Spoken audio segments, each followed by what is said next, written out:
ప్రత్యక్షమైంది అని ఉంది. అదే 12వ వచనంలో మహాదేవుడుగా మన ప్రభు ప్రత్యక్షం కాబోతున్నాడు అని కూడా ఉంది. అంటే ఎన్ని ప్రత్యక్షతలు ఉన్నాయి? 2. ఒకటి ఏంటంటే యేసు ప్రభు ఈ లోకానికి శరీరధారిగా వచ్చిన ఆ రాకను గురించి ఇక్కడ ఏమన్నాడంటే కృపా ప్రత్యక్షత అని చెప్పాడు. చెప్పండి, ఏ ప్రత్యక్షత? కృపా ప్రత్యక్షత. ఇందాక ప్రియులు చదివించారు కదా, ఆ వాక్యమే శరీరధారి అయి కృపా సత్య సంపూర్ణుడిగా మన మధ్య నివసించినట్టు యేసు ప్రభు శరీరధారిగా వచ్చాడు కాబట్టి ఆ రాకను ఏమన్నారంటే కృపా ప్రత్యక్షత అన్నారు. మరలా యేసు ప్రభు పరలోకానికి వెళ్ళాడు. మరలా యేసు ప్రభు 2వ రాకడలో భూమి మీదకి రాబోతున్నాడు. ఆ రాకడను గూర్చి ఇక్కడ ఏమన్నాడంటే ఆయన మహాదేవుడుగా రాబోతున్నాడు. చెప్పండి, ఎన్ని ప్రత్యక్షతలు?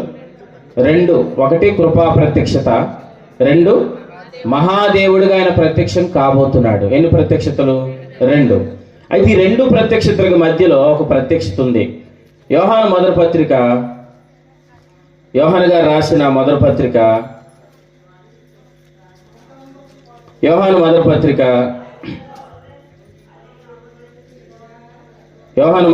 1వ అధ్యాయం 2వ వచనం చదవండి. ఆ జీవం ప్రత్యక్షమాయను. ఆ జీవం ఏమాయను? ప్రత్యక్షమాయను. ప్రభు స్తోత్రం. ఆ జీవం ఏమాయను? ప్రత్యక్షమాయను. అంటే ఇదే ప్రత్యక్షత, జీవ ప్రత్యక్షత.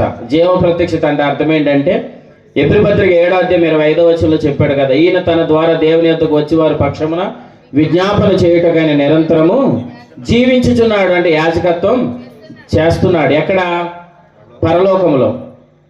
ఎవరి పక్షాన వెళ్ళాడు అంటే మనందరి పక్షాన. అంటే యేసుప్రభు నమ్మిన వారందరి పక్షాన యేసుప్రభు ఇప్పుడు పరలోకంలో ఏం చేస్తున్నాడు? జీవిస్తున్నాడు. దీన్ని ఏమంటారంటే జీవ ప్రత్యక్షత. ఎన్ని ప్రత్యక్షతలు ఉన్నాయి?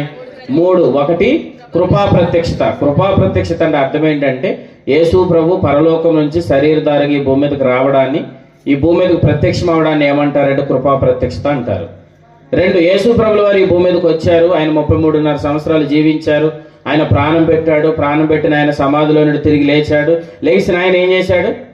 ఉట్టినే వెళ్లకుండా పరలోకానికి వెళ్తూ ఎబ్రీ పత్రిక 9:12లో ఉంది, మేకల యొక్క కోడిల యొక్క రక్తంతో కాకుండా తన స్వరక్తంతో ఒక్కసారే పరిశుద్ధ స్థలంలోనికి ఆయన ప్రవేశించాను. ఎవరైతే యేసు ప్రభునందు విశ్వాసం ఉంచారో వారందరి పక్షమున తండ్రికి కనబడడానికి యాజకుడిగా ఆయన పరలోకానికి వెళ్ళాడు. ఈ ప్రత్యక్షతను ఏమంటారంటే జీవ ప్రత్యక్షత అంటారు.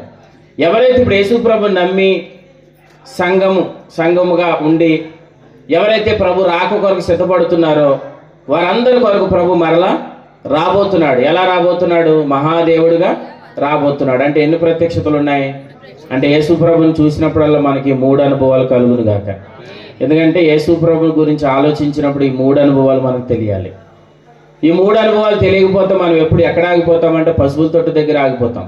ఇప్పుడు యేసు ప్రభు పశువుల తొట్టులో లేడు. యేసు ప్రభు ఎక్కడ లేరు? పశువుల తొట్టులో లేడు. కానీ అందరూ ఇంకా ఎక్కడ ఉన్నాడు అనుకుంటున్నారు? పశువుల తొట్టులో ఉన్నాడు అనుకుని అందరూ చర్చి దగ్గర ఏం పెడుతున్నారు? ఒక పాకేసి గడ్డేసి చెప్పండి లైటింగ్ పెట్టి ఒక తొట్టెట్టి ఆ తొట్టులో యేసు ప్రభు బొమ్మెట్టి మరియమ్మ గారు ఫోటో పెట్టి పక్కన గొర్రెలెట్టి జ్ఞానుల ఫోటోలు ఎడుతున్నారు. అంటే ఇవన్నీ ఎందుకు చేస్తున్నారు అంటే ఇంకా వాళ్ళు ఏమనుకుంటున్నారు? యేసు ప్రభు ఇంకా ఎక్కడ ఉన్నాడు? పశువుల తొట్టులో ఉన్నాడు అనుకుంటున్నారు. కానీ యేసు ప్రభు పశువుల తొట్టులో లేడు. ఇప్పుడు ఆయన ఎక్కడ ఉన్నాడు? పరలోకంలో ఉన్నాడు. ఎవరి కోసం వెళ్ళాడు? మన కోసం వెళ్ళాడు. దేవునికి స్తోత్రం. అంటే ఇక్కడ యేసు ప్రభుని నమ్మి ఎవరైతే సొంత రక్షకునిగా అంగీకరించారో మనందరి కొరకు ప్రభు పరలోకంలో జీవిస్తున్నాడు. హల్లెలూయా. యేసు ప్రభుని నమ్మిన వారందరి కొరకు పరలోకంలో జీవిస్తున్నాడు. ప్రతి మనిషిని రక్షించడం కొరకేమో శరీరధారిగా కృపా ప్రత్యక్షతకి భూమి మీదకి వచ్చాడు. ఎబ్రీ పత్రిక 2:9లో ఉంటుంది, ఆయన ప్రతి మనుషుని కొరకు మరణం అనుభవించాడు. అంటే ఆయన భూమి మీదకి వచ్చేటప్పుడు ఎవరెవరి కోసం వచ్చాడు? అందరి కోసం వచ్చాడు. ఒక మాటలో చెప్పాలంటే గండ్రేడ్లో ఉన్న వాళ్ళందరి కోసం వచ్చాడు. అర్థమైందండి? కాకినాడలో ఉన్న వాళ్ళందరి కోసం వచ్చాడు. కానీ పరలోకానికి వెళ్ళింది మాత్రం ఎవరి కోసం? గండ్రేడ్లో ఉండి యేసు ప్రభు యొక్క కృపా ప్రత్యక్షతను ఎవరైతే నమ్మారో వాళ్ళందరి కొరకు పరలోకంలో జీవిస్తున్నాడు. హల్లెలూయా.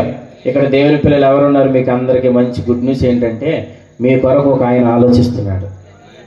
మీ గురించి ఒక ఆయన పరితపిస్తున్నాడు. ఇలా చెప్పచ్చు, మీ గురించి ఎక్కువగా ఆలోచించే వాళ్ళు ఎవరున్నా లేకపోయినా కానీ మీ గురించి ఆలోచించే ఒక ఆయన ఉన్నాడు. ప్రభు స్తోత్రం. యోహాను సువార్త 9వ అధ్యాయంలో ఉంటుంది, కోనేడు దగ్గర ఒక ఆయన ఉన్నాడు.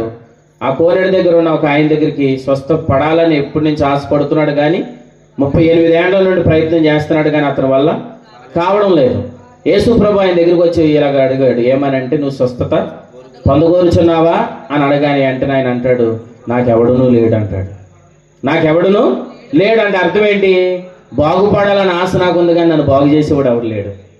బాగుపడాలని ఆశ నాకు ఉంది, కానీ కోనేట్లను దించేవాడు నాకెవడునూ లేడు. కానీ మీరు ధైర్యంగా ఉండండి, మిమ్మల్ని బాగు చేయడానికి, మిమ్మల్ని స్థిరపరచడానికి, మిమ్మల్ని అభివృద్ధి చేయడానికి ఒక ఆయన మన కొరకు ఆలోచిస్తున్నాడు. ప్రభు స్తోత్రం. కాబట్టి దేవుని నమ్మిన పిల్లలందరూ మీరు ధైర్యంగా ఉండవలసింది ఏంటంటే, మన కొరకు ఒక ఆయన ఉన్నాడు. ఆమేన్ చెప్పండి. మన కొరకు ఒక ఆయన ఉన్నాడు, మన కొరకు ఒక ఆయన ఆలోచిస్తున్నాడు. ఎందుకు ఆలోచిస్తున్నాడు? మనకి క్షేమం కలగాలని. మనకేం కలగాలి? క్షేమం కలగాలని మన గురించి ఎప్పుడు ఒక ఆయన పరలోకంలో ఆలోచిస్తున్నాడు. ఆయనే జీవ ప్రత్యక్షత. కృపా ప్రత్యక్షతను ఎవరైతే నమ్మారో వాళ్ళందరూ జీవ ప్రత్యక్షతను అనుభవిస్తారు. జీవ ప్రత్యక్షతను ఎవరైతే అనుభవిస్తున్నారో రేపు పొద్దున మహిమ ప్రత్యక్షతలో ప్రభు మహాదేవుడిగా రాబోతున్నాడు. ఈ మాటలు మీరు హృదయాల భద్రం చేయను గాక. ఇప్పుడు గలతీయుల పత్రిక 2 ఒకసారి. ఇప్పుడు నేను చెప్పిన మాటలు మీరు మనసులో పెట్టుకొని ఇప్పుడు నేను చెప్పే వాక్యాన్ని శ్రద్ధగా వినండి. కృపా ప్రత్యక్షత, జీవ ప్రత్యక్షత, మూడోది మహిమ ప్రత్యక్షత. గలతీయులకు రాసిన పత్రిక 4వ అధ్యాయం 8వ వచనం చూడండి. ఆ కాలమందు అయితే మీరు దేవుని ఎరగని వారు. ఆగండి. దేవుని ఎరగని వారు. 9వ వచనం చూడండి. ఇప్పుడు మీరు దేవుని ఎరిగిన వారు. చాలమ్మా, తర్వాత చదవండి. మరీ విశేషముగా దేవుని చేత ఎరగబడిన వారు. ప్రభు స్తోత్రం. ఎన్ని అనుభవాలు ఉన్నా చెప్పండి? 3 అనుభవాలు. ఎన్ని ప్రత్యక్షతలు? 3 ప్రత్యక్షతలు. ఇక్కడ చెప్పిన 3 అనుభవాలు ఒకటి కాదు. ఫస్ట్ది ఏంటంట? దేవుని ఎరగని వారు. రెండోది ఏంటి?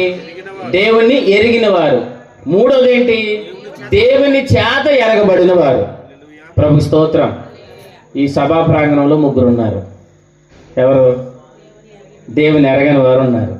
2 దేవుని ఎరిగిన వారు ఉన్నారు. 3 దేవుని చేత ఎరగబడుతున్న వారు ఉన్నారు. ప్రభు స్తోత్రం. ఉన్నారా లేదా? దేవుని ఎరగని వారు ఉన్నారు, దేవుని ఎరిగిన వారు ఉన్నారు, దేవుని చేత ఎరగబడుతున్న వారు కూడా ఉన్నారు. ప్రభు స్తోత్రం. అయితే దేవుని ఎరగని వారు ఎవరు? దేవుని ఎరగని వారు ఎవరు? సరే, ఇలా అంటాను. దేవుని ఎరగని వారని ఎవరిని అందాం? లోకంలో ఉన్నవారిని అనేద్దాం కదా. వాళ్ళ దగ్గరికి వెళ్ళి మీకు దేవుడు తెలియదంటే ఏమంటారు? తెలుసు అంటారా? తెలియదంటారా? తెలుసనే అంటారు. దేవుని ఎరగని వారు అని మనం లోకాన్ని చూపిస్తాం, కానీ దేవుని ఎరగని వారని వారి దగ్గరికి వెళ్ళి మనం అడిగితే మీకు దేవుడు తెలుసా అంటే ఏమంటారు? తెలుసనే అంటారు. ఎందుకంటే లోకంలో ఒకడు ఉన్నాడు, వాడి పేరు భ్రమపరచు ఆత్మ. వాడు లోకంలో తిరుగుతున్నాడు. ఏం చేశాడు వాడు? వాడి పనే భ్రమపరచడం. భ్రమ ఎలా పరుస్తున్నాడు? దేవుని ఎరగని వారుగా ఉన్నా దేవుని ఎరిగిన వారు అని చెప్పుకుంటున్నారు. అంటే వారిని భ్రమలోకి తీసుకుని వెళ్ళాడా లేదా? నేను ఎలా చెప్తున్నాను? ఆ భ్రమలో ఉన్న వారి కండ్రీలు అనేకులు. చెప్పండి. ఆ భ్రమలోంచి బయటకు వచ్చేదురు గాక. అంటే దేవుని ఎరగకపోయినా ఏమనుకుంటున్నారు? దేవుని ఎరగమనుకుంటున్నారు. ఎందుకు? దేవుని ఎరగడం అంటే అర్థం ఏంటి? దేవుని ఎరగడం అంటే అర్థం ఏంటో చెప్తాను. మొదటిగా, దేవుని ఎరిగామన్న భ్రమలో కూడా ఉండి మోసపోతామా? దేవుని ఎరిగామంటూ అనే భ్రమలో ఉండి కూడా మనం మోసపోతామా అంటే, ఒక ఆయన ఉన్నాడు అపోస్తలుల కార్యం 10వ అధ్యాయంలో. ఎవరంటే ఆయన పేరు కొర్నేలి. కొర్నేలి అని ఆయన ఎవరు? మంచి ధర్మకార్యాలు చేస్తున్నాడు. ఇంకా చెప్పండి. వస్త్రదానాలు చేస్తున్నాడు, నీతి కార్యాలు చేస్తున్నాడు. ఇలా రాయబడింది బైబిల్. అతను భక్తి కలిగిన వాడని ఉంది కదా. నిజంగా అతను భక్తి కలిగిన వాడేనా? నిజంగా అతను భక్తి కలిగిన వాడేనా అంటున్నాను. అసలు భక్తి అనేది ఎలా కలుగుతుంది? యేసు ప్రభుని అంగీకరించిన తర్వాతే కదా భక్తి అనేది కలిగేది. మరి అతను భక్తి కలిగిన వాడని రాయబడింది బైబిల్లో. పైపెచ్చు అతని గురించి ఆ గ్రామంలో ఉన్న వారందరూ అనుకుంటున్నారంట, నిజంగా చనిపోతే ఈ కొర్నేలు ఖచ్చితంగా ఎక్కడికి వెళ్ళిపోతాడు? మోక్షానికి వెళ్ళిపోతాడు. ఈ కొర్నేలు మాత్రం దేవుని దగ్గరికి వెళ్ళిపోతాడు. ఎందుకంటే మన ప్రాంతంలో ఇటలీ పటాలం అని ఈ పటాలంలో ఇతనంత ధర్మాత్ముడు ఎవరు లేరు, ఇతనంత నీతిమంతుడు ఎవరు లేరు అని ఒక మంచి సాక్ష్యం ఉంది. కానీ వాస్తవానికి ఆ సాక్ష్యం ఎక్కడ తీసుకొని వెళ్దు? పరలోకానికి తీసుకొని వెళ్ళదు. కానీ నిజానికి కొర్నేలు కూడా ఏమనుకున్నాడు, నాకు దేవుడు తెలుసని అనుకొని చేస్తున్నాడా, తెలియదు అనుకొని చేస్తున్నాడా? తెలుసు అనుకొని చేస్తున్నాడు. కానీ వాస్తవానికి తెలుసా? తెలియదండి.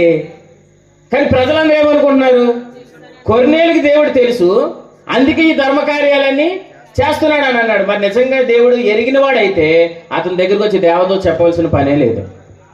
దేవదూత వచ్చి ఏం చెప్పింది, కొర్నేలు నువ్వు దాన ధర్మాలు చేస్తున్నావు, నువ్వు వస్త్రదానాలు చేస్తున్నావు, నీతి కార్యాలు చేస్తున్నావు, కానీ ఇవి ఏవి నిన్ను ఎక్కడ తీసుకొని వెళ్ళవు? చెప్పాలి. ఇవేవి నిన్ను ఎక్కడ తీసుకొని వెళ్ళవు? ఇవి ఏవి నిన్ను మోక్షానికి తీసుకొని వెళ్ళవు. నువ్వు మంచి క్రియలు చేస్తున్నావు నిజమే, నువ్వు ధర్మ క్రియలు చేస్తున్నావు నిజమే, వస్త్రదానాలు చేస్తున్నావు నిజమే, నీతి దానాలు చేస్తున్నావు నిజమే, అన్నదానం చేస్తున్నావు నిజమే, గోదానం చేస్తున్నావు నిజమే, కానీ ఇన్ని దానాలు చేసినా ఈ దానాలు బట్టి నువ్వు ఎక్కడికి వెళ్ళవు?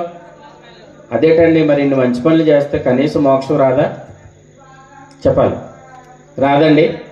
మీకు మాట చెప్తాను, మనుషుడు తాను చేసే ఏ క్రియలు బట్టి కూడా ఎప్పటికీ నీతిమంతుడు కాలేడండి. ఎందుకంటే ఏ మనుష్యుడు కూడా తాను చేసే క్రియలు బట్టి, తాను చేసే పనులు బట్టి నీతిమంతుడయ్యి మోక్షానికి వెళ్ళగలిగితే, అంటే దేవునితో కలుసుకోగలిగితే, ఆ పరలోకం నుంచి శరీరధారిగా యేసుప్రభు లోకానికి వచ్చి చనిపోవడం అవసరం అంటారా, వేస్ట్ అంటారా? చెప్పాలి. అవసరం అంటారా, వేస్ట్ అంటారమ్మా? ఇప్పుడు ఒక మనుషుడు తాను చేసే క్రియలు బట్టి, తాను చేసే పనులు బట్టి దేవుని కలుసుకోగలిగితే, లేదంటే పరలోకం వెళ్ళగలిగితే, లేదంటే మోక్షానికి వెళ్ళగలిగితే, తాను క్రియలు బట్టి వెళ్ళగలిగితే, పరలోకాన్ని విడిచిపెట్టి ఆ దేవుడిగా ఉన్న ఆయన నరరూపిగా శరీరధారిగా ఈ లోకానికి వచ్చి 33.5 సంవత్సరాలు జీవించి శ్రమలు అనుభవించి సిలువలో ప్రాణం పెట్టడం అవసరమా అంటున్నాను. బ్రదర్, నేను చెప్పిన అర్థమైందా? మీకు అర్థమైందా అంటున్నాను. అవసరమా అంటున్నాను. అవసరమే లేదు కదా. ఎందుకు? మనుషుడు తాను చేసే క్రియలు బట్టి నీతిమంతుడు అయిపోతే చెప్పండి, యేసుప్రభు లోకానికి వచ్చి ప్రాణం పెట్టవలసిన అవసరమే లేదు. అంటే కొర్నేలు తాను చేసే క్రియలు బట్టి ఏమయ్యాను అనుకుంటున్నాడు?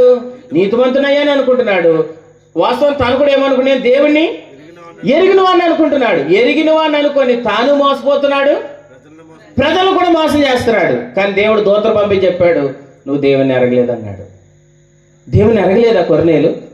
ఎరగలేదు. అసలు దేవుని ఎరగడం అంటే ఏంటి? దేవుని ఎరగడం అంటే ఏంటో చూపిస్తాను రండి.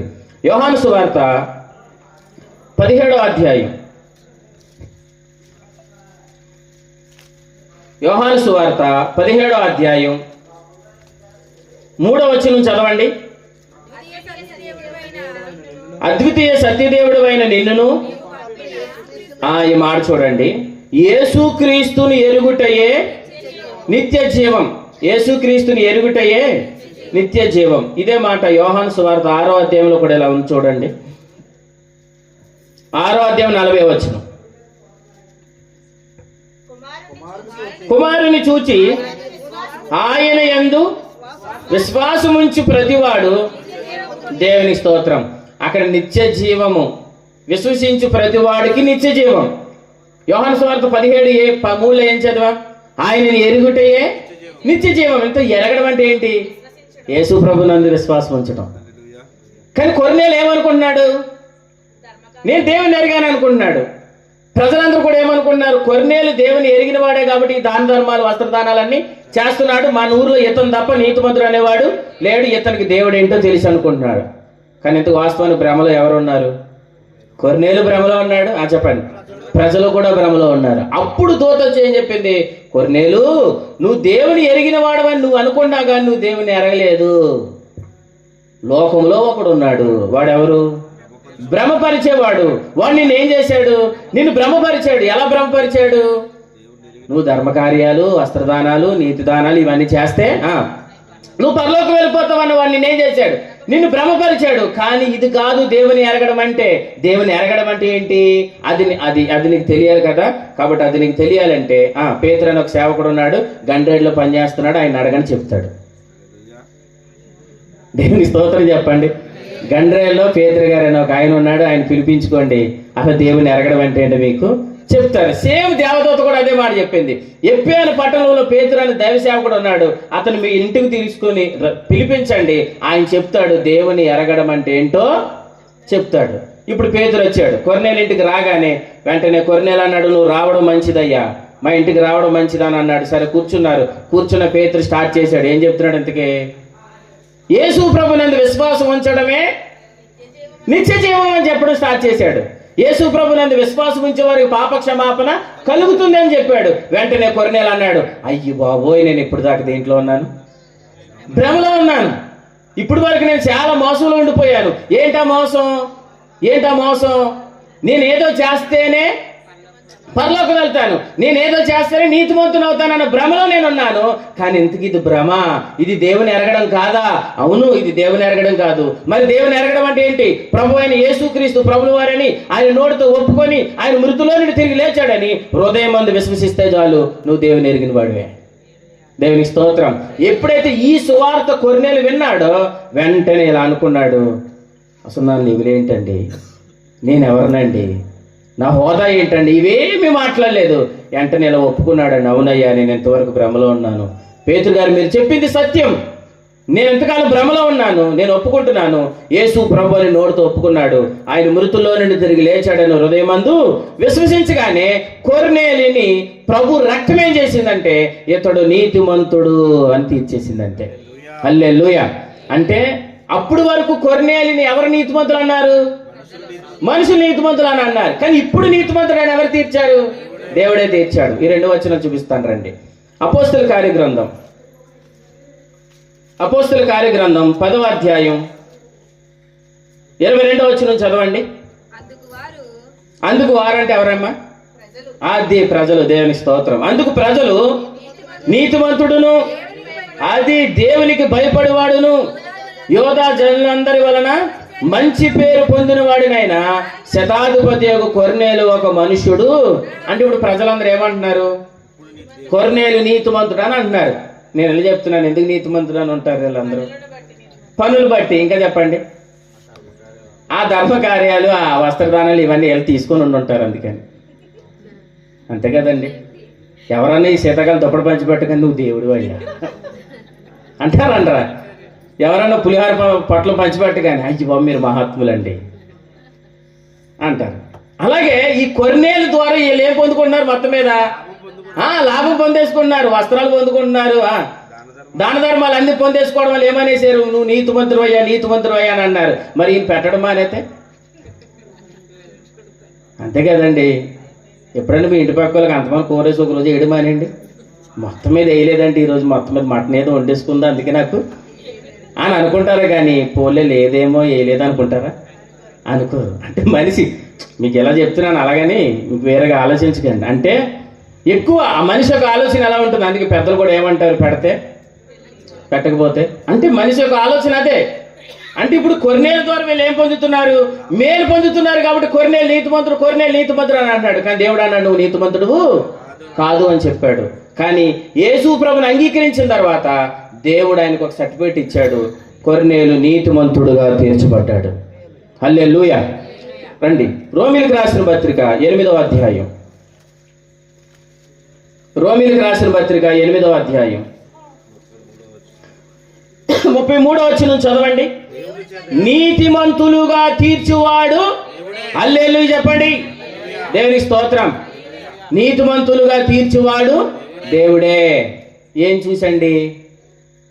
నేను చాలా మంచిదాన్ని అని అనకండి, నేను చాలా మంచోనండి అని అనకండి. ఎందుకంటే ఏ మనుషుడు ఆదాములో నుండి వచ్చిన మనుషుడు ఏ మనుషుడు మంచివాడు కాదు. ఏ మనుషుడు స్వాభావికంగా ఎవ్వరు మంచివారు కాదు. ఎందుకు? మనమందరం ఆదామును బట్టి ఏమయ్యాం? పాపులమయ్యాం. కాబట్టి మనందరం ఏం చేస్తున్నాం? పాపమే చేస్తున్నాం. పాపులం కాబట్టి పాపం చేస్తున్నాం. కాబట్టి ఏ మనుషుడు తాను చేసే క్రియలు బట్టి ఏం కాలేడు? నీతిమంతుడు కాలేడు కాబట్టి యేసు ప్రభుని పంపించాడు. యేసు ప్రభు ఈ లోకానికి వచ్చి ఏమయ్యాడు? కృపా ప్రత్యక్షతగా వచ్చి, శరీరధారిగా వచ్చి మనందరి పాపములను ఆయన మీద మోసుకొని మనందరి పక్షమున ఆయన మరణించాడు. దేవునికి స్తోత్రం.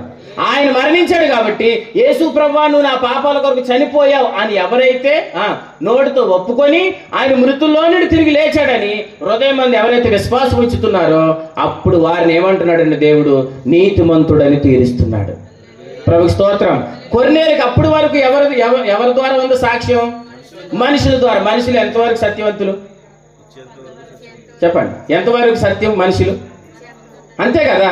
అంటే మనుషుల సాక్ష్యం సత్యమైంది కాదు. నేను ఎలా మనుషుల సాక్ష్యం నిత్యమైంది కూడా కాదు. కానీ దేవుని సాక్ష్యం సత్యమైంది, దేవుని సాక్ష్యం నిత్యమైంది. ఎందుకంటే ప్రభు ఒక్కసారి నువ్వు నీతిమంతుడు అని అన్నాడంటే ఆయన దృష్టిలో నువ్వు ఎల్లప్పుడూ నీతిమంతుడివే. రోమపత్రి 3వ అధ్యాయంలో సత్యవంతుడైన దేవుడు సత్యమే మాట్లాడతాడు. ప్రభు స్తోత్రం. దేని చూసి మన నీతిమంతులను తీర్చాడు? మన క్రియలను బట్టి కాదు, మన పనులు బట్టి కాదు, మనం చేసే వస్త్రదానాలు బట్టి కాదు. దేని బట్టి? మన కొరకు ప్రభు చనిపోయాడు. మన కొరకు ప్రభు చనిపోయాడని మనం నమ్మాము కాబట్టి మన హృదయంలో ఉన్న విశ్వాసాన్ని చూచి ఆయన మన నీతిమంతులుగా తీర్చాడు. ప్రభు స్తోత్రం. ఇక్కడ యేసు ప్రభుని ఎంతమంది అంగీకరించారు? మీరు యేసు ప్రభుని ఎంతమంది నమ్ముకున్నారమ్మా అంటున్నాను. ప్రభు స్తోత్రం. మీ అందరం బట్టి ప్రభు స్తోత్రం. ఈ రాత్రి ఎవరైనా నమ్ముకోకపోతే యేసు ప్రభుని, యేసు ప్రభువా నేను పాపిని, నా పాపములు క్షమించు, నన్ను నీ బిడ్డగా చేర్చుకో అని మీరు ఒక మాట అంటే చాలు, ప్రభు తన అమూల్యమైన రక్తం చేత మన పాపములను కడిగి మనలను పాపముల నుంచి విడిపించి నీతిమంతులుగా తీరుస్తాడు. హల్లెలూయా. నీతిమంతులు తల మీదకి ఏమొస్తాయని ఉంటుంది సామెతల గ్రంథంలో? ఆశీర్వాదం వస్తుంది. అప్పుడు మీరు ప్రభువులోని ఆశీర్వాదాలన్నీ మీరు అనుభవిస్తారు. ఈ రాత్రి వచ్చిన మీరు అందరూ ఆశీర్వాదాన్ని అనుభవించుదురుగాక. కాబట్టి ఇప్పుడు చెప్పండి, అంతవరకు కొర్నేలు ఏ మాయలో ఉన్నాడు? భ్రమ. అది ఏ భ్రమమ్మ అంటున్నా? అది నేను దేవుని ఎరిగాను అనే భ్రమలో ఉన్నాడు కదా. ప్రజలందరూ కూడా ఏమనుకుంటున్నారు? కొర్నేలు దేవుని ఎరిగినవాడు అని అనుకుంటున్నారు. కానీ ఆ దూత వచ్చి చెప్పగానే అతను మనోనేత్రాలు తెరవబడ్డాయా లేదా? కాబట్టి ఇక్కడ ఎవరైనా ఇంకా ప్రభుని అంగీకరించకపోతే, నాకు దేవుడు తెలుసండి, నేను ఎందుకంటే ప్రతి జనవరికి అంటుపులకి నేనే ఎత్తున్నానండి, నాకు దేవుడు తెలుసండి, ప్రతి క్రిస్మస్కి మా చర్చిలో సాంబారి నేనే వేస్తున్నానని అని ఇలా ఆలోచిస్తున్నావు అంటే అర్థం ఏంటి? నువ్వు అంటుపళ్ళు ఇస్తున్నావు, సాంబార్ ఇస్తున్నావు. ఇది కాదయ్యా. అసలు ఈ రాత్రి అయినా నీకు నిజముగా ప్రభువుని నువ్వు ఎరిగావా? కొన్నేళ్ళలాగా నేను ఏదో చేస్తే, నేనేది ఏదో ఇస్తే అదే దేవుని ఎరగడం అని భ్రమపడుతున్నావా? ఆ భ్రమలోంచి దేవుడు నిన్ను బయటకు తీసుకొచ్చును గాక. ఆ మోసంలోంచి దేవుడు నిన్ను బయటకు తీసుకొచ్చును గాక. దేవుని ఎరగడము అని అంటే అర్థం ఏంటంటే యేసు ప్రభుని సొంత రక్షకునిగా అంగీకరించడం. ప్రభుకి స్తోత్రం. కాబట్టి ఇప్పుడు దేవుని ఎరగని వారందరూ ఏమవుతున్నారు? దేవుని ఎరిగిన వారు అవుతున్నారు. అంటే మీరు ఇప్పుడు అందరు ఏ లిస్టులోకి వచ్చేసారు? యేసు ప్రభుని నమ్మారు కాబట్టి మీరు అందరు ఏ లిస్టులో ఉన్నారు? ఇప్పుడు దేవుని ఎరిగిన వారు అనే లిస్టులోకి వచ్చేసాం. ప్రభుకి స్తోత్రం. ఇప్పుడు దేవుని ఎరిగిన వారందరి కొరకు చెప్పండి, దేవుని ఎరిగిన వారందరి కొరకు జీవ ప్రత్యక్షతగా ఆయన పరలోకంలో జీవిస్తున్నాడు. హల్లెలూయా. ఎందుకు జీవిస్తున్నాడు? పరలోకంలో ఎందుకు జీవిస్తున్నాడు? ఎందుకంటే నన్ను ఎరిగిన నా పిల్లలు ఉన్నారు, నన్ను ఎరిగిన పిల్లలు సంఘముగా కూర్చబడ్డారు. సంఘముగా కూర్చబడి సంఘాన్ని నేనేం చేయాలి? పోషించాలి, సంరక్షించాలి. అందుకోసం పరలోకంలోకి వెళ్ళి జీవిస్తున్నాడు. హల్లెలూయా. ఇది దేవుని సంకల్పం. ఎందుకంటే ఇశ్రాయేలు ప్రజలందరూ ఐగుప్తులోకి వెళ్ళాలనేది ఎవరి సంకల్పం? దేవుని సంకల్పం. ఇశ్రాయేలు అందరూ ఐగుప్తులోకి వెళ్ళక ముందే దేవుడు ఎవరిని పంపించాడు? యోసేపును పంపించాడు. యోసేపుని ఎందుకు పంపించాడు? రేపొద్దున ఇశ్రాయేలు ప్రజలందరూ ఐగుప్తులోనికి వస్తారు. ఐగుప్తులోనికి వచ్చిన ఇశ్రాయేలు ప్రజలందరూ ఏం చేయబడాలి? 1, వారు పోషించబడాలి. 2, వారు సంరక్షించబడాలి. యేసు ప్రభు కూడా పరలోకానికి ఎందుకు వెళ్ళాడు? మొదటగా కృపా ప్రత్యక్షతకు వచ్చాడు. తన యందు విశ్వాసం ఉంచి వారు నీతిమంతులుగా తీర్చబడాలనే ఒక న్యాయాన్ని ఇచ్చాడు. క్రియాన్యాయాన్ని కొట్టివేశాడు, విశ్వాస న్యాయాన్ని ఇచ్చాడు. యేసు ప్రభు నమ్మిన వారందరూ ఏమవుతున్నారు? నీతిమంతులుగా తీర్చబడుతున్నారు, పరిశుద్ధులు చేయబడుతున్నారు. పరిశుద్ధులందరూ ఎవరు? సంఘం. ఇప్పుడు ఈ సంఘం అంతా ఏం చేయబడాలి? ఆయన పోషించాలి, సంఘాన్ని పోషించాలి. సంఘం పోషించబడడం కోసం ఇప్పుడు ఆయన ఎక్కడికి వెళ్ళాడు? పరలోకానికి వెళ్ళాడు. పరలోకానికి వెళ్ళిన ఆయన సంఘము కొరకు పరలోకంలో జీవిస్తున్నాడు. దేవునికి స్తోత్రం. అలాగే ఇశ్రాయేలు ప్రజలందరూ ఐగుప్తులోనికి వస్తారు. ఇశ్రాయేలు ప్రజలందరూ ఐగుప్తులోనికి వచ్చిన తర్వాత అక్కడ ఒక ఇశ్రాయేలు ప్రజలను పోషించే ఒక వ్యక్తి లేకపోతే ఇశ్రాయేలు ప్రజలందరూ ఏమవుతారు? దేవుని ప్రజలందరూ ఏమవుతారు? పోషించబడలేరు. అందుకే దేవుడు ఏం చేశాడు? భవిష్యత్ జ్ఞానం ఎరిగిన దేవుడు చెప్పండి, యోసేపును ఇశ్రాయేలు కంటే ముందుగానే ఐగుప్తుకి పంపించాడు. ఐగుప్తుకి వెళ్ళిన యోసేపు ఎలా ఉన్నాడు? పనివాడుగా ఉన్నాడా? మహామంత్రి అయి కూర్చున్నాడా? ప్రధానమంత్రి ఎందుకు కూర్చున్నాడు? రేపొద్దున నా ప్రజలు రాబోతున్నారు, వాళ్ళందరిని పోషించాలి, సంరక్షించాలి. అందుకే ప్రధానమంత్రిగా కూర్చోబెట్టాడు అన్న సంగతి యోసేపుకి అర్థమైంది. అందుకే అన్నలంటారు, తొమ్ముడా నిన్ను అనవసరంగా అమ్మేశాం, నువ్వు చిన్నోడివి, నిన్ను అనవసరంగా అమ్మేశాం, నేను గోతులోకి నెట్టేసామంటే అప్పుడు యోసేపు ఏమంటాడు తెలుసా? ఎవరు అక్కడ తీసినట్టు కత్తి లేపండి మా అన్నలందరూ. నాన్న అనలేదు. ఏమన్నాడు చెప్పనా? అన్నలారా మీరు భయపడకండి, మీరు పోషించబడడం కోసమే, మీరు సంరక్షించబడడం కోసమే దేవుడు నన్ను ముందుగా ఇక్కడ తీసుకొని వచ్చాడు. హల్లెలూయా. ఇది మీకు అర్థమైతే సంఘము పోషించబడడం కోసమే యేసు ప్రభు ఇప్పుడు పరలోకంలో జీవిస్తున్నాడు. హల్లెలూయా. ఇప్పుడు సంఘము ఆయన ద్వారా పోషించబడాలి. సంఘం ఆయన ద్వారా ఏమవ్వాలి? పోషించబడాలి. ఎఫెసీయులకు రాసిన పత్రిక చూడండి. నేను ఆదికాండం వచ్చిన చూపిస్తలేదు కానీ ఎఫెసీ పత్రిక 5వ అధ్యాయం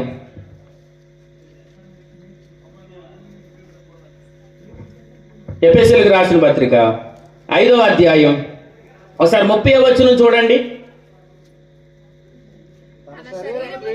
తన శరీరమును ద్వేషించేవాడు ఎవడును లేడు గాని ప్రతి వాడును దాన్ని పోషించి సంరక్షించుకొనును. మనము క్రీస్తు శరీరమునకు అవయములై ఉన్నాము గనుక అలాగే ఇప్పుడు ఎక్కడున్నాడు? క్రీస్తు పరలోకంలో ఉన్నాడు. ఏ ప్రత్యక్షత? జీవ ప్రత్యక్షత. జీవ ప్రత్యక్షతలో పరలోకంలో యాజకుడిగా మన ప్రభు పనిచేస్తున్నాడు. ఇప్పుడు ఆయన ఏమంటున్నాడు చూడండి. క్రీస్తు సంఘమును, సంఘం ఎక్కడ ఉంది? భూమి మీద ఉంది. ఆయన ఎక్కడ ఉన్నాడు? పరలోకం నుండి భూమి మీద ఉన్న సంఘాన్ని పోషిస్తున్నాడు. హల్లెలూయా. ప్రభు స్తోత్రం చెప్పండి. కొంతమంది పురుషులు దూర ప్రాంతం వెళ్తారు కదా, దుబాయ్ ప్రాంతాలకు వెళ్ళి వారు అక్కడ కష్టపడి ఎప్పటికప్పటికే కుటుంబానికి ఏం చేస్తారు? పంపించరా? అపోస్తుల కార్యం లాంటిది గ్రాసము అంటాడు. అంటే కుటుంబం పోషించబడడానికి దూర ప్రాంతం వెళ్ళి యజమానుడు ఏం చేస్తున్నాడు? తన పిల్లల కొరకు, తన భార్య కొరకు, కుటుంబం కొరకు ఏం చేస్తాడు? ఎప్పటికప్పుడే గ్రాసము పంపించినట్లుగా, డబ్బులు పంపించినట్లుగా భూమి మీద సంఘం ఉంది. ప్రభు పరలోకానికి వెళ్ళాడు. పరలోకంలో ఆయన భూమి మీద ఉన్న సంఘాన్ని పోషిస్తున్నాడు. హల్లెలూయా. మీరు ఎంతమంది పోషించబడుతున్నారో అందరూ బట్టి దేవునికి స్తోత్రం. మీరు అందరూ పోషించబడుతున్నారా? అమ్మా పోషించబడుతున్నారా? పోషించబడితే దేవునికి స్తోత్రం. మీరు అందరూ పోషించబడుదురుగాక. ఒకరిని ఇలా అడిగానండి. ఏమడిగానంటే, యేసు ప్రభు మీరు క్రిస్మస్ చేస్తున్నారు కదా, ఇప్పుడు యేసు ప్రభు మీరు పశువు తొట్లో ఆయన బొమ్మ పెట్టారు కదా, మరి ఇప్పుడు అసలు యేసు ప్రభు ఎక్కడ ఉన్నాడు అని అడిగాను వాళ్ళని. వాళ్ళు అన్నారు ఇప్పుడు యేసు ప్రభు పరలోకం వెళ్ళిపోయాడండి అని అన్నారు. మరి నెక్స్ట్ ఏంటంటే మరి నెక్స్ట్ ఆయన రాబోతున్నాడని అన్నారు. మరి ఇప్పుడు ఏం చేస్తున్నాడంటే ఇప్పుడు స్థలాలు సిద్ధపరుస్తున్నాడంట. అంటే జగన్ కాలనీ సరిపోలేదు కదండి. ఇప్పుడు మన తెలుగుదేశం ప్రభుత్వం వారు కూడా ఏమి ఇవ్వాలనుకుంటున్నారు? స్థలాలు ఇవ్వాలనుకుంటున్నారు. అంటే అందరు ఫోకస్ దేని మీద ఉంది? స్థలాల మీద ఉంది. ఇప్పుడు ప్రభు కూడా పరలోకానికి వెళ్ళి ఆయన ఫోకస్ కూడా దేని మీద ఉంది? అలా అనుకోకండి.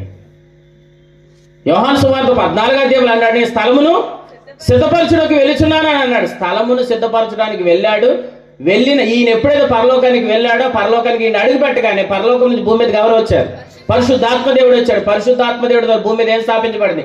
సంఘం స్థాపించబడింది. ఎఫెసీ పత్రిక 2వ అధ్యాయం 7వ వచనంలో ఆయన విశ్వాసం ఉంచిన వారందరూ ఇప్పుడు క్రీస్తుతో పాటు పరలోకంలో కూర్చొని పెట్టాడంటే ఆల్రెడీ స్థలం ఉంది, స్థలం సిద్ధపరచబడింది. యేసు ప్రభు నమ్మిన వారందరినీ అక్కడ కూర్చోబెడుతున్నాడు. దేవుని స్తోత్రం. అంటే యేసు ప్రభుని స్థలాలు సిద్ధపరచడం కాదు, ఆల్రెడీ స్థలం సిద్ధపరచబడింది. మరి ఇప్పుడు యేసు ప్రభు ఏం చేస్తున్నాడు? పరలోకంలో జీవిస్తున్నాడు. ఆయన జీవిస్తే నాకేంటండి అని అనకండి. యోహాను సువార్త 14వ అధ్యాయం 19వ వచనం చదవండి. యోహాను సువార్త 14వ అధ్యాయం 19వ వచనం. యోహాను సువార్త 14వ అధ్యాయం 19వ వచనం. అది దేవునికి స్తోత్రం. ఏమని చూడండి. నేను జీవించుచున్నాను కనుక నేను ఎక్కడ జీవిస్తాను? మీరు ఎక్కడ జీవించాలి? దేవునికి స్తోత్రం. ఇది మీకు అందరికి అర్థమవును గాక.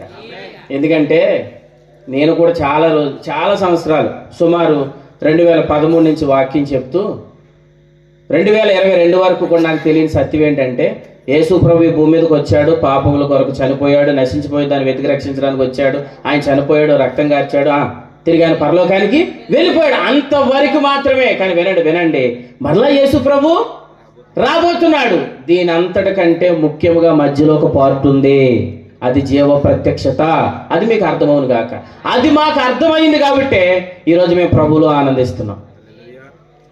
చాలా మందికి యేసు ప్రభు భూమి మీదకి వచ్చాడని తెలుసు, యేసు ప్రభు మరలా మహాదేవుడిగా భూమి మీదకి రాబోతున్నాడని తెలుసు. కానీ ముఖ్యంగా తెలియవలసింది ఏంటంటే, సంగమా నేను జీవిస్తున్నాను కనుక మీరు భూమి మీద జీవించాలి. నువ్వు జీవించాలంటే ఆయన జీవిస్తున్నాడన్న సత్యం నీకు అర్థం కావాలి. రాత్రి మోసపోతున్నావు కదా. ఏమని?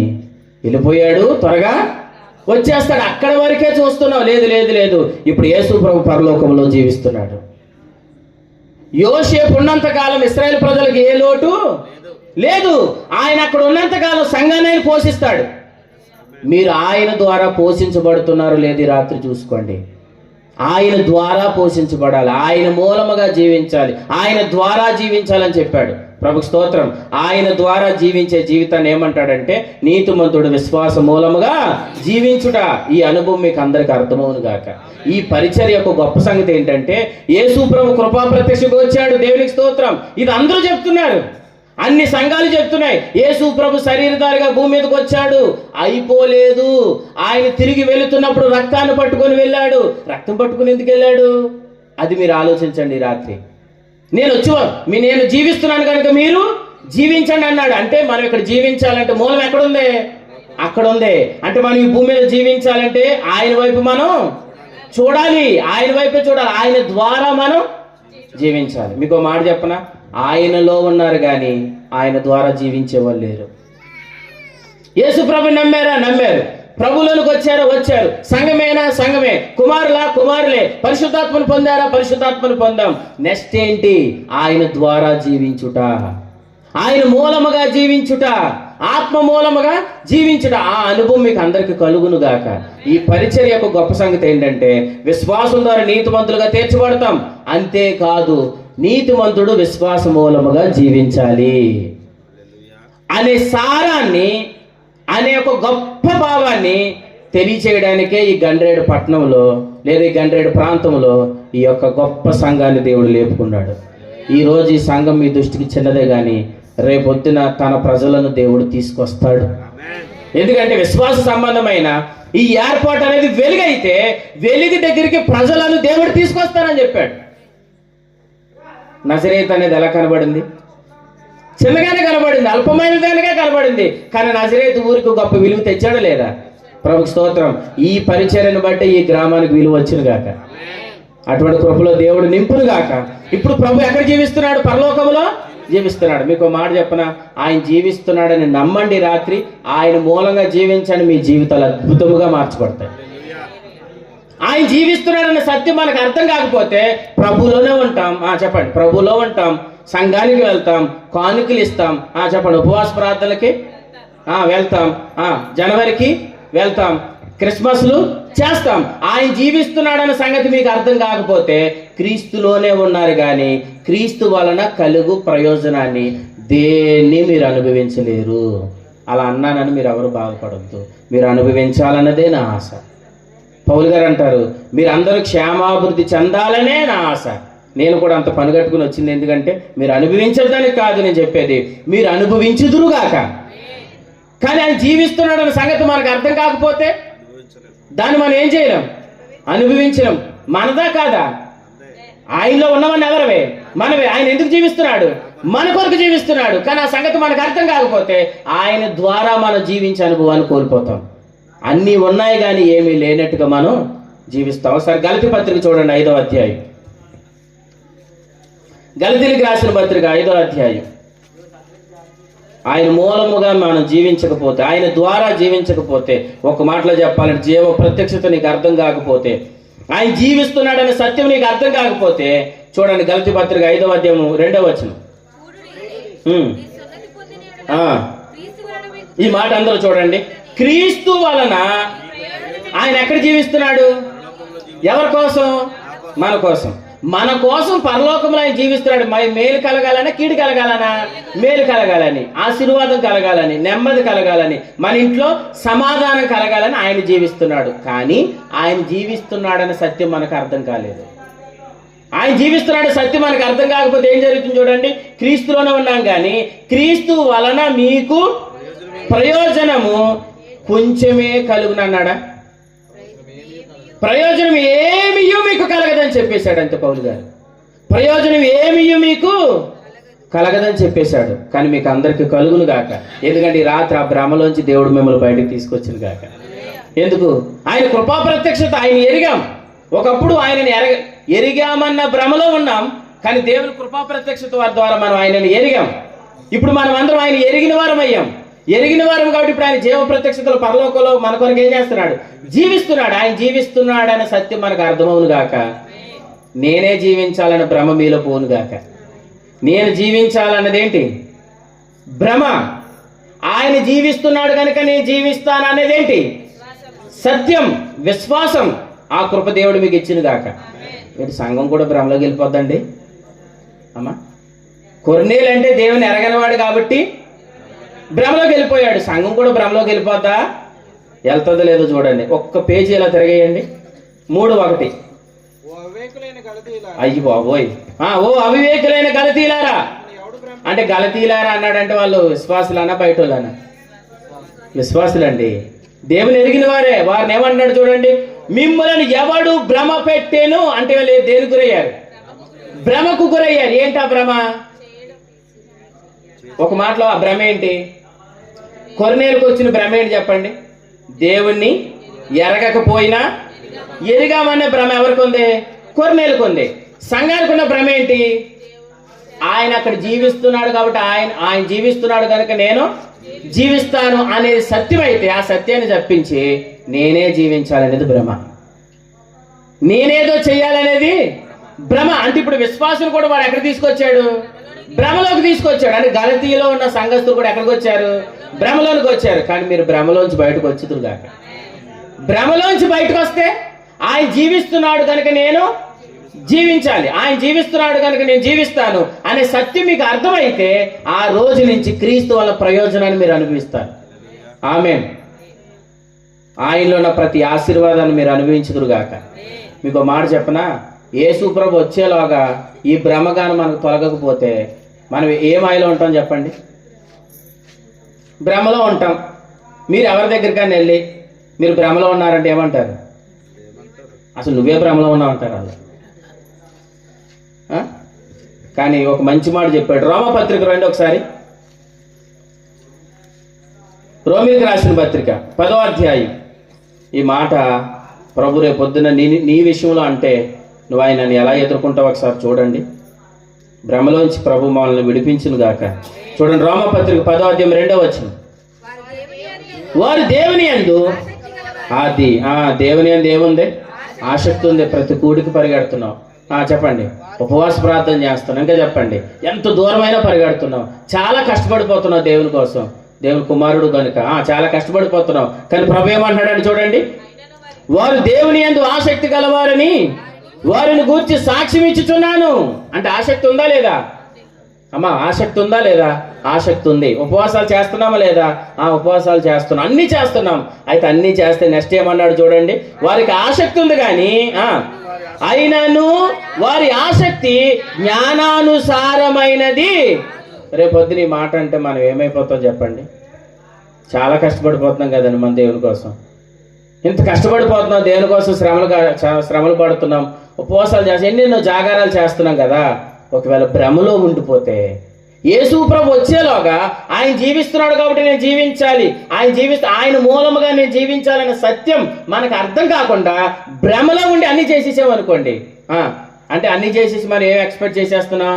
రేపు పొద్దున ప్రభు రాబోతున్నాడు, ప్రసాదురా నువ్వు నిలబడు, ఇదంతా నువ్వు స్వతంత్రించుకో, ఇంత బహుమానం ఉంది అని అనేస్తాడేమో అని మనం అనుకుంటున్నాం ఇంతకే. కానీ అక్కడ నిలబడిన తర్వాత చాలా చేశాను ప్రభా నీ కోసం. గండ్రేల్లో వాక్యం కూడా చెప్పేశాను ప్రభా, గండ్రేల్లో కూడికి నేనే భోజనం పెట్టాను ప్రభా. ఇవన్నీ అక్కడ ప్రభు కూడా చెప్పేస్తాడేమో అని మనం అంత ధైర్యంతో వెళ్ళిపోతా. ప్రభు అప్పుడు అన్నాడు, నువ్వు అన్ని చేసావు కానీ రబ్బాయి, నువ్వు చేసిందంతా కూడా జ్ఞానానుసారమైనది కాదన్నాడు అనుకోండి.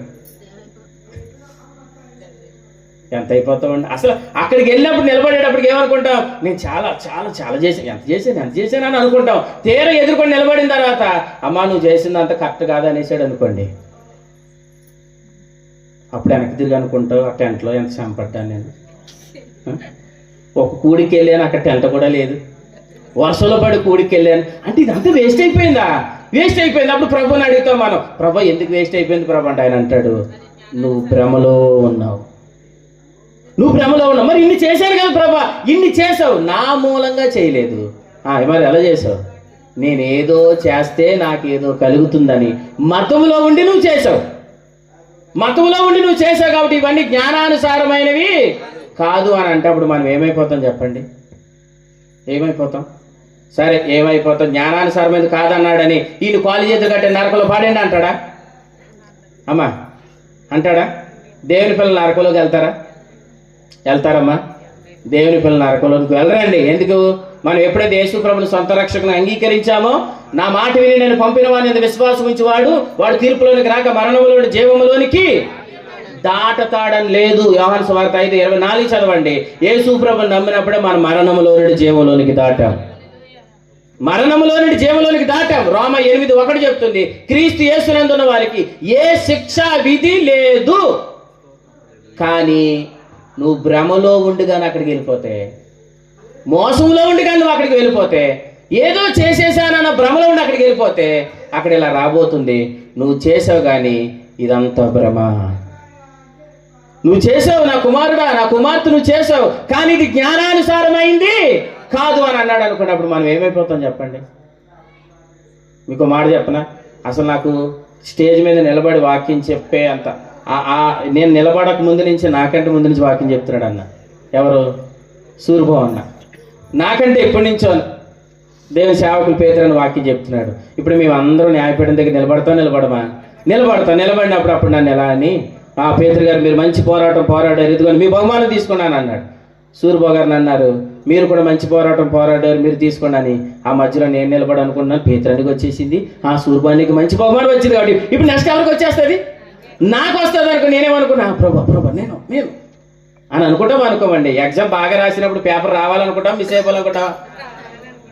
ఎగ్జామ్ బాగా రాసామనుకోండి, ఏ పేపరు ప్రసాద్ ఉంది, ప్రవీణ్ ఉంది, ప్రాణ్ అనగా నా పేరు అనుకుని పరిగెడతాం. కానీ ప్రవీణ్ అని చదివాడు అనుకోండి, ప్రవీణ్ అండి అని కూర్చుంటాం.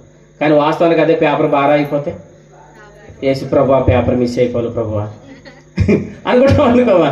ఆ రుద్దేటప్పుడు ఆ పేపర్ పోవాలి ప్రభా అని అనుకుంటాం.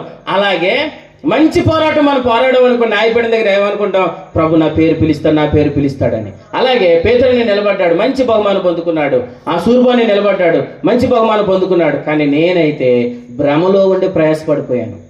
సత్యాన్ని ఎరగలేదు, జీవ ప్రత్యక్షతను ఎరగలేదు, కృపా ప్రత్యక్షతను ఎరిగాను కాబట్టే కుమారుని అయ్యాను, ఎరిగాను కాబట్టే న్యాయపీఠం దగ్గర నిలబడ్డాను. జీవ ప్రత్యక్షత నాకు అర్థం కాలేదు.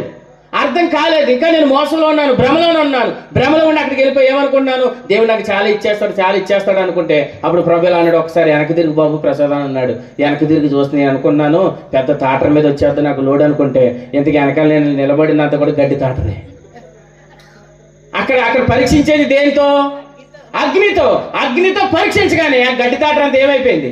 కాలిపోయింది. అప్పుడు పేతురు గారేమో ఆయన వెండి వెలగల రాళ్ళు చక్కగా సంకలు పెట్టుకుని వచ్చేసాడు. ఆయన ఇవి విలువైనవా, గడ్డి తాటర విలువైందా?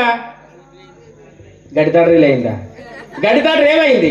కాలిపోయింది. నేనేమనుకున్నాను, ఈయన పెద్ద ఏం తేయాలి, చిన్న సంచులు పెట్టుకుని వచ్చాడు, నేను గడ్డి తాటర వేసుకొచ్చేసాను అనుకున్నాను. అక్కడ ఇంతకు అగ్ని పరీక్షించినప్పుడు గడ్డి తాటర అంతా ఏమైంది? కాలిపోయింది. అప్పుడు వెనక్కి తిరిగి చూసి ఉంటే ఎన్ని ఉన్నాయి అంటే, నేను రక్షించబడ్డాను కానీ నా పని అంతా ఏమైపోయింది, నా కష్టం అంతా ఏమైంది, నా ప్రసంగాలన్నీ ఏమైంది, నా పాఠాలన్నీ ఏమైంది? చెప్పండి. నేను ఇచ్చిన డబ్బులు ఏమైపోయినాయి? కానీ మీ డబ్బులు ఎవరు కాలకుండదు కాక, మీ ప్రయాస ఎవరితో కాలకుండదు కాక, నేను రక్షించబడ్డాను కానీ చెప్పాలి నా పనంతా కాలిపోయింది. భ్రమలో నుంచి బయటకు వచ్చుదురు గాక. చూడండి, ఆ మాట ఉందా బైబిల్లో? రండి, కొరింథీయులకు రాసిన మొదటి పత్రిక. అక్కడ నిలబడిన తర్వాత, ప్రభా నేను నా యూట్యూబ్ ఛానల్లో 10,000 మంది సబ్స్క్రైబర్లు ఉన్నారు, నేను 1000 ప్రసంగాలు చేసేసాను ప్రభా అని ఆయన అంటాడు. ఎందుకు? అదంత గాలి, అదంత పొట్టు అన్నాడు అనుకోండి. అప్పుడు ఏమైపోద్ది పరిస్థితి? నిజమే, చాలా బాధాకరం అండి బాబు. చూడండి, కొరింథీయులకు రాసిన మొదటి పత్రిక 3వ అధ్యాయం. ఇలా చదవండి. ఎప్పుడు ఈ వచనాలు మీరు చదివే ఉంటారు కానీ ఈసారి ఇలా చదవండి. కొరింథీయులకు రాసిన మొదటి పత్రిక 3వ అధ్యాయం 11వ వచనం. నేను ముగిస్తాను. వేయబడిన తప్ప మరి ఒక పునాది ఎవడును వేయనేరడు, ఈ పునాది యేసుక్రీస్తే. ఈ మాట చూడండి, ఎవడైనాను ఈ పునాది మీద బంగారము, వెండి, వెలగల రాళ్ళు, కర్ర, గడ్డి, కొయ్యకాలు మొదలైన వాటితో కట్టిన ఎడల వాని పని ఏమైపోతుంది? వాని పని కనబడును. ఏ దినం మనం అక్కడ నిలబడతాం చూసారు, న్యాయపడితే ఆ దినము దానిని తేటపరచును, అది అగ్ని చేత బయలుపరచబడును. మరియు వాని పని ఎట్టిదో. అక్కడ పరీక్షించేదేటి? అగ్ని. ఇక్కడ పేపర్లు ఇస్తాడు మనోడు అనుకుని ఏం చేస్తాడు? 2 మార్కులు ఎక్కువ వేసేస్తాడు కదా. రైటింగ్ బాగుంది అనుకోండి, ఏం చేస్తారు? 2 మార్కులు వేసేస్తారు. కానీ అక్కడ అలా ఉండదట. అగ్ని ఏం చేస్తుంది? పరీక్షించును. అప్పుడు చెప్పాడు చూడండి, ఈ పునాది మీద ఒకడు కట్టిన పని ఏమవుతుంది? పని నిలిచిన ఎడల వాడికి జీతం పుచ్చుకుంటాడు. ఒకని పని కాల్చివేయబడిన ఎడల వాడికి నష్టమే కలుగుతుంది. కానీ మీరు ఎవరు నష్టపోకుందురుగాక. ఒకడు పని కాల్చు అగ్ని పరీక్షిస్తుందంట. ఒకడు పని ఏమైంది? నిలిచింది. నిలవగానే అతను ఏమన్నాడు? నమ్మకమైన నమ్మకమైన మంచి దోసడు అని పిలిచాడు. అతనికి ఏమిచ్చాడు? జీతం ఇచ్చాడు, పట్టణాలు ఇచ్చాడు. కానీ నెక్స్ట్ ఇంకో వ్యక్తిని పిలిచి ఏమన్నాడు? ఒకని పని కాల్చి వేయబడిన ఎడల వానికి ఏం కలిగింది? నష్టం కలిగింది. అప్పుడు ఏమన్నాడు? వీని కాళ్ళు చేతులు కట్టేసి నరకంలో అనుందా? నెక్స్ట్ చదవండి, ఏమనుంది? అతడు తన మట్టికే రక్షించబడును. అతడు తన మట్టికే రక్షించబడును గాని అగ్నిలో నుండి తప్పించుకున్నట్లు. అంటే అతనైతే అగ్నిలో నుండి తప్పించుకున్నాడు కానీ, చెప్పండి, అగ్నిలో నుండి తప్పించుకున్నాడు కానీ తన పని అంతా ఏమైంది? అందరూ చెప్పాలి, కాలిపోయింది. ఇలా చెప్పండి, కృపా ప్రత్యక్షతను ఎరిగిన వారందరూ అగ్నిలో నుండి ఏమయ్యారు? తప్పించబడ్డారు. జీవ ప్రత్యక్షత అర్థమైన వాళ్ళందరూ కూడా పని కాలిపోకుండా నిలుస్తుంది. ప్రభు స్తోత్రం. అంటే మీ పని ఏమవదు? కాలిపోదు. మీకు నష్టం కలగదు, మీకు జీతం కలుగుతుంది. దేవునికి స్తోత్రం. మీకు అందరికి జీతం కలుగును గాక. అర్థమైందా? మిమ్మల్ని దేవుడే ఆ భ్రమలోంచి బయటకు తెచ్చును గాక. అర్థమైంది? ఇప్పుడు ప్రభు ఎక్కడ జీవిస్తున్నాడు? ప్రభు పరలోకంలో జీవిస్తున్నాడు. ఎవరి కోసం? మన కోసం. ఐగుప్తులో యోసేపు ఎందుకు జీవిస్తున్నాడు? తన ప్రజల కోసం. అర్థమవుతుందా? ఇప్పుడు యోసేపు తన ప్రజలందరూ పోషిస్తాడా, పోషించడా? ఎంతమంది ధైర్యం ఉంది? పోషించాడా లేదా? పోషించాడా? చూడాలి, పోషించాడు లేదు. చివరిగా ఈ యొక్క మిషన్ చెప్పి ముగిస్తాను. ఆదికాండము 50వ అధ్యాయం. ఆదికాండం 50వ అధ్యాయం 21వ వచనం చూడండి. కాబట్టి భయపడకుడి, నేను మిమ్మును. అబ్బాయి ఎంత బాగా చెప్పాడు చూడండి. ఇదిగో భయపడకండి, నేను మిమ్ములను మీ పిల్లలను పోషించదనని చెప్పి వారిని ఆదరించి వారికి ప్రీతిగా. మరి అలా అన్నవాడు పోషించాడా లేదా? అమ్మ చెప్పండి. యోసేపు ఉన్నంత కాలం ఇశ్రాయేలు ప్రజలకు ఏ లోటు రాకుండా పోషించాడు. ప్రభుకి స్తోత్రం. కాబట్టి యోసేపు ఐగుప్తులోకి వచ్చాడు తన వారి కోసం, తన వారందరిని పోషించాడన్న సత్యం మీకు అర్థమైతే మనందరి కోసం ప్రభు పరలోకానికి వెళ్ళాడు. ఆయన మనల్ని పోషిస్తాడు. ప్రభుకి స్తోత్రం. అబ్రహాము నేను చూపించి ప్రదేశానికి వెళ్ళమని చెప్పాడు లేదా? చెప్పాడు లేదా? మరి చెప్పిన వాడు ఏమన్నాడు? తను ప్రేమించేవారు పిలువబడిన వారికి అన్నింటిని ఏం చేస్తాడు? సమకూర్చి జరిగిస్తాడు. ఇది అబ్రహాము నమ్మాడు. ప్రభుకి స్తోత్రం. అంటే అబ్రహాం అనే ఒక సేవకుడు తన భార్య అయిన సారాగిలా చెప్పాడు, దేవుడు నన్ను ఒక పలానా ప్రాంతం వెళ్ళిపోమంటున్నాడు అని అన్నాడు. ఎన్న సార ఏమనాలి? అక్కడ ఇల్లు ఉంటుందా? ఎండాకాలం అయితే ఏసీ ఉంటుందా అని ఏమన్నా అడిగిందా? ఏమీ అడగలేదు. నేను మిమ్మల్ని పిలిచాడా ప్రభు? అవును, నన్ను ప్రభు పిలిచాడు. ఎక్కడికి వెళ్ళమన్నాడు? ఏమీ తెలీదు. ఎక్కడికి వెళ్ళమన్నాడో ఏం చేయమన్నాడు ఏమీ తెలీదు. నన్ను వెళ్ళమన్నాడు అనగానే ఇప్పుడు అబ్రహాముకి ఎవరు ప్రయాణం అయిపోయి వెళ్ళిపోతున్నారు? సారా ప్రయాణమై వెళ్ళిపోతుంది. ఇప్పుడు అబ్రహాం ఉపాసం ఉంటే ఎవరు ఉపాసం ఉంటారు? సారా కూడా ఉపవాసం ఉండాలి. చిచ్చి ఏంటో నీ వెనకలు వచ్చేసాను, నేను అక్కడ ఉండిపోయినా బాగుండు అని అనకూడదు. అబ్రహాము తింటే సారా తింటుంది, అబ్రహాముకు ఉంటే సారా తింటుంది. అబ్రహాముకి లేకపోతే అతని ఇల్లుని విడిచిపెట్టి ఎక్కడ ఉన్నాడంట? పునాదులు గల పట్టణంలో గుడారం వేసుకొని నివసించాను. కానీ ఒకటి నమ్మాడు. ఏంటి చెప్పనా? ఈ రోజు గుడారమే కానీ రేపొద్దున భవిష్యత్తులో ఉన్నతంగా దేవుడు దీవించబోతున్నాడని అబ్రహాం నమ్మాడు. దేవునికి స్తోత్రం. ఆ తర్వాత సారా కూడా దాన్ని నమ్మింది. వారిద్దరు ఎప్పుడైతే నమ్మారో ఆదికాండ 24వ అధ్యాయంలో అబ్రహాం కుటుంబాన్ని దేవుడు అన్ని విషయాలలో, దేవునికి స్తోత్రం, అన్ని విషయాలలో అబ్రహాం ఆశీర్వదించబడ్డాడు. నేను మాట చెప్తున్నాను, ఆయన అక్కడ జీవిస్తున్నాడు ఎందుకు చెప్పనా? మనల్ని పోషించడానికే. ఆయన అక్కడ జీవిస్తున్నాడు ఎందుకు చెప్పనా? మనం సంరక్షించడానికే. ఆయన పిలిచిన వారు ఎవరిని ఆయన ఆకలితో ఉంచడు, మిమ్మల్ని ఎవరిని ఆయన వట్టివారుగా ఉంచడు. మిమ్మల్ని అందరినీ దేవుడు ఆశీర్వదించును గాక. ఆశీర్వదించడానికే పరలోకంలో జీవిస్తున్నాడు. ప్రభు స్తోత్రం. కాబట్టి అబ్రహామును పోషించిన దేవుడే చెప్పండి మనల్ని పోషిస్తాడు. ఏమున్నా ఏమి లేకపోయినా సరే మనం ముందుకు వెళ్తే సమస్తాన్ని చూస్తాం. యేసు ప్రభుల వారు ఒంటి మీద ఉండి ఏమన్నారు? పిల్లలారా తినటకు మీ యొద్ద ఏమైనా ఉన్నవా అని అడిగాడు. అప్పుడు వాళ్ళు ఏమన్నారు? ప్రభువా ఒకటి కూడా మా దగ్గర లేవని అన్నారు. చీపోండి అని అన్నాడా? అనలేదు. రండి దరికి రండి అని అన్నాడు. దరి కూర్చోబెట్టి కాల్చిన రొట్టెలు పెట్టాడు, కాల్చిన చేపలు పెట్టాడు. యోహాను సువార్త 21వ అధ్యాయం. అంటే కొన్ని సందర్భాలు మనం ఫెయిల్ అయినా ఆయన మరలా హక్కును చేర్చుకుంటాడు. నెక్స్ట్ మనం ప్రతి విషయంలో సక్సెస్ అయ్యేటట్లుగా నడిపిస్తాడు. ఇది మీకు అర్థమవును గాక. ఫెయిల్ అవ్వాలనే దేవుని చిత్తం కాదు. ఒకవేళ ఫెయిల్ అయినా కూడా తన హక్కును చేర్చుకుంటాడు, మనకు ప్రతి విషయంలో విజయాన్ని ఇస్తాడు. ప్రభు స్తోత్రం. కాబట్టి చిన్న కుమారుడు ఏమయ్యాడు? దూర ప్రాంతానికి వెళ్ళిపోయి ఏమనుకుంటున్నాడు? ఇక తండ్రి కాదనుకుంటున్నాడు. కానీ తండ్రి ఏమంటున్నాడు? తన ఇంటికి రాగానే మెడ మీద ముద్దు పెట్టుకొని ఆ వస్త్రం తొడిగి జోలు తొడిగి ఏమంటున్నాడు? నా కుమారుడా అంటున్నాడు. కానీ చిన్న కుమారుడు ఏమనుకున్నాడు? నేను తండ్రి అని పిలిచాడు, నాకు ఇంకేం లేదు, యోగ్యత లేదనుకున్నాడు. కానీ నేను మాట చెప్తా, ఆయన ఎప్పుడు నిన్ను కొడుకుగానే చూస్తున్నాడు. అర్థమైందా? నువ్వు ఫెయిల్ అయినా చెప్పండి, నువ్వు పాస్ అయినా ఆయన నిన్ను కుమారుడిగా చూస్తున్నాడు. కుమారుడిగా చూస్తుంది ఎందుకు? నిన్ను ఫెయిల్ చేయడం కోసం కాదు, నీ బలహీనతలు ఎత్తి చూపించడానికి కాదు, నెక్స్ట్ నువ్వు ఎలా విజయం పొందాలో నీకు కృపనిచ్చి నడిపించడానికి. దేవునికి స్తోత్రం. ఆ కృప మీకు అందరికీ కలుగును గాక. ఆయన జీవిస్తున్నాడు, ఆయన మనల్ని పోషిస్తాడు. పరమగీతాల్లో ఉంటుంది, ద్రాక్ష ఎడలు పెట్టి పోషిస్తాడు, జల్దరు వృక్షపు పండ్లు పెట్టి పోషిస్తాడు. ఆ పోషణ మీకు అందరికీ కలుగును గాక. ఆయన ద్వారా పోషించబడండి, ఆయన మూలముగా జీవించండి. మీరు సమస్త ప్రతి ఇది కూడా ప్రభు దగ్గర మనకి జీతం కలగబోతుంది. ఎందుకంటే ప్రభు ఎలా రాబోతున్నాడు? మహాదేవుడుగా రాబోతున్నాడు. మనం అందరం ఆయన ద్వారా, ఆయన ఎదురు మనం ఏమవబోతున్నాం? నిలబడబోతున్నాం. అప్పుడు మీరు ఎవ్వరు సిగ్గుపరచబడుకుందురు గాక. కాబట్టి దేవుని ఎరిగామన్న భ్రమలో ఉన్నది ఎవరు? కొర్నేలు. ఆ భ్రమలోంచి దేవుడు విడిపించాడా లేదా? కాబట్టి గలతీలో ఉన్నవారు కూడా ఎక్కడికి వెళ్ళిపోయారు? భ్రమలోకి వెళ్ళిపోయారు. ఆ భ్రమలోంచి దేవుడు విడిపించాడా లేదా? ఈ రాత్రి కూడా ఆ భ్రమలోంచి మిమ్మల్ని విడిపించును గాక. నీ కొరకు ఆయన జీవిస్తున్నాడని నమ్ము. ఆయన వైపు మాత్రమే చూడు. గాలిని చూడకో, గాలి ఈ శ్రమలు వేటిని చూడకో. నీ కోసం ఒక ఆయన జీవిస్తున్నాడని ఆయన మీద ఫోకస్ పెట్టు, ఆయన వైపు చూడు. సమస్త ప్రతి సమస్యను నువ్వు అధిగమించి జీవిస్తావు. అటువంటి కృప దేవుడు మీకు సమృద్ధిగా దయచేయను గాక. కాబట్టి ఈ పరిచర్య యొక్క ముఖ్య ఉద్దేశం ఏంటంటే పరలోకమందు జీవిస్తున్న యేసు మీద లక్ష్యం ఉంచడమే. ఆమేన్.